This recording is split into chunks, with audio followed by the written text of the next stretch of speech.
नमस्ते बच्चों। आज हम पढ़ेंगे कक्षा 9 में समास। ठीक है। समास समास के बारे में एक परिभाषा दी है।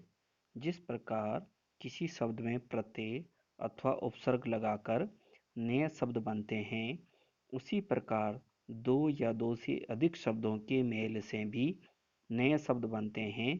शब्द निर्माण की इस विधि को समास कहते हैं।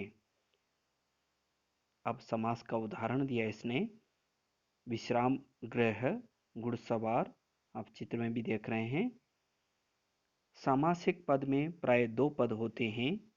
पहले पद को पूर्व पद तथा दूसरे पद को उत्तर पद कहते हैं। समास प्रक्रिया से बने पद को समस्त पद कहते हैं। ठीक है। यहाँ पे घोड़ा और सवार दो पद हैं। पूर्व पद घोड़ा है, दूसरा पद सवार है और घुड़सवार समस्त पद हैं।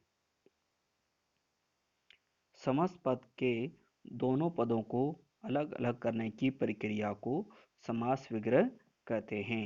उदाहरण के लिए गंगा जल, यहाँ समस्त पद हैं। इसमें दो शब्द हैं, गंगा जल, और इसका विग्रह होगा गंगा का जल। अब हम देखेंगे समास के भेद। समास के निम्नलिखित भेद हैं: तत्पुरुष समास, कर्मधारय समास, द्विगु समास, बहुव्रीहि समास, द्वंद्व समास, अव्ययी भाव समास। अब हम पहला उदाहरण देखेंगे तत्पुरुष समास का। इस समास में उत्तर पद प्रधान होता है, पूर्व पद गौण होता है। तत्पुरुष समास की रचना में समस्त पदों के बीच आने वाले प्रसर्गों जैसे का, से, पर आदि का लोप हो जाता है। उदाहरण के लिए युद्ध क्षेत्र, दो शब्द हैं, युद्ध क्षेत्र, युद्ध का क्षेत्र इसका विग्रह है।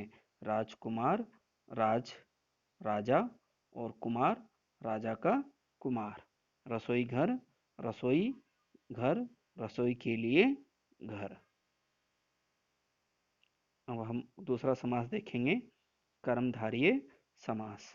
कर्मधारय समास में पूर्व पद विशेषण उत्तर पद विशेष्य होता है। अर्थात पूर्व पद और उत्तर पद में उपमेय और उपमान का संबंध होता है। विशेषण विशेष्य, जैसे यहाँ नील कमल है तो विशेषण है नील और विशेष्य है कमल। विग्रह है नीला है जो कमल।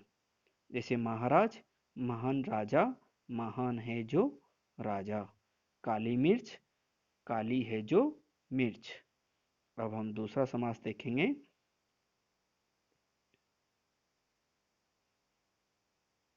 कर्मधारय समास की उदाहरण है कमल नयन, नरसिंह, घनश्याम, क्रोधाग्नि। अब देखेंगे द्विगु समास। जिन समासों में पूर्व पद संख्यावाची शब्द हो वहाँ द्विगु समास होता है। अर्थ की दृष्टि से यह समास प्राय समूहवाची होता है। तिरंगा, तीन रंगों का समाहार। चौराहा, चार राहों का समाहार। तो यहाँ पे कौन सा समास है? द्विगु समास है। उदाहरण है और चौमासा, नवग्रह। अब है बहुब्रीहि समास।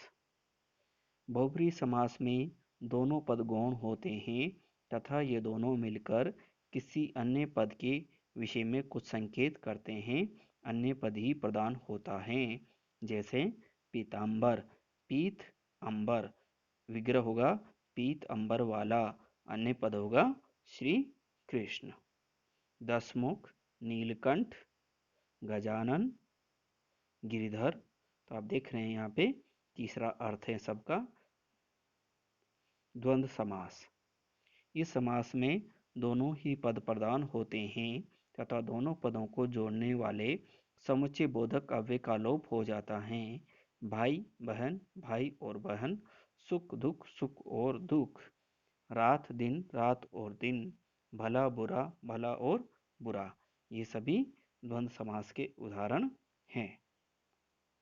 अव्ययी भाव समास। इस समास में पूर्व पद अव्यय होता है, उसके योग से सारा समस्त पद भी अव्यय बन जाता है, विशेषण का काम करता है। जैसे प्रतिदिन, यथाशक्ति। पुनरुक्त शब्दों में समास होने पर भी अव्ययी भाव समास होता है, जैसे साफ साफ, जल्दी जल्दी, दिनों दिन। प्रत्येक, प्रति, एक इसका विग्रह है। यथाशक्ति, शक्ति के अनुसार, रातों रात, रात ही रात में, आजन्म, जन्म से लेकर, साफ साफ, बिल्कुल स्पष्ट। तो बच्चों ये आपने पढ़ा समास।